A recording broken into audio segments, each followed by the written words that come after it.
खरगोश के घर में हवाई जहाज खड़ा कर देता है तो खरगोश निकलता है और सीधा हवाई जहाज में चढ़ जाता है। लेकिन जहाज पे कोई नहीं दिखने के कारण को छोड़ूंगा नहीं। खरगोश जाके पायलट की सीट में बैठ जाता है और जहाज उड़ाने का नाटक करने लगता है। तभी इधर से डाकू मुच्छर सिंह बहुत सारा पैसा चोरी करके भाग जाता है और ये सीधा हवाई जहाज पे चढ़ जाता है और खरगोश को पिस्तौल दिखा के जहाज उड़ाने को बोलता है। लेकिन खरगोश बोलता मैं उड़ा नहीं सकता, पर डाकू मुच्छर सिंह मानता ही नहीं। तेरे को डर नहीं लगता? साला इतना सारा बटन देख के खरगोश को कुछ समझ में नहीं आया तो जो मन से बटन दबाकर प्लेन को चला दिया, लेकिन गाड़ी वाला रोड पर।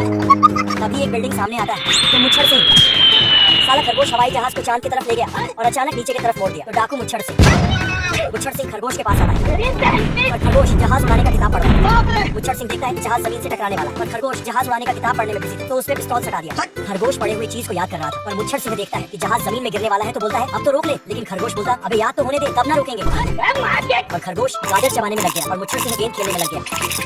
फिर मुच्छर सिंह नीचे देख के आता है और खरगोश से हाथ जोड़कर जहाज रोकने को बोलता है, लेकिन खरगोश मना कर देता है और दूसरी तरफ मोड़ लिया। खरगोश वहाँ से चला जाता। मुच्छर सिंह पिस्तौल लेके खरगोश को बोलता है जा जहाज उड़ा। खरगोश बोलता खुद ही उड़ा ले। किताब नीचे फेंक देता है तो साला मुच्छर भी उसके पीछे चला जाता है। फिर वापस आता है लेकिन दूसरी साइड से निकल जाता है और फिर वापस आके खरगोश को पिस्तौल दिखाता है तो इसको साला फिर से वापस आ जाता है। इस बार जहाज की रोकने बोला तो खरगोश हैंडल उठा के बाहर फेंक देता है तो ये उसके पीछे कूद देता है। लेकिन डाकू सीधा पुलिस के पास चला जाता है और खरगोश जहाज को रोक लेता है। गिलहरा खुशबूदार साबुन से रगड़ रगड़ कर नहाता है। फिर परफ्यूम लगाकर जैसे ही अपनी शादी धूल नहर से बाहर जाता है सारे गुलाब इसकी बदबू से मुरझाकर गिर जाते हैं। रास्ते में एक गिलहरी पलकों से इशारा करके बुलाती है। ये तुरंत फूल लेकर प्रपोज करने पहुंच जाता है।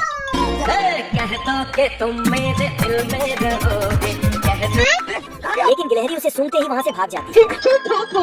इस बार घर छोड़ देना है, इज्जत नहीं है भाई। क्या माल है यार। तो ये दूसरा फूल लेकर दूसरी गिलहरी के पास पहुँच जाता है पर वह भी उसे सुनते ही बिल में घुसकर चैन करते।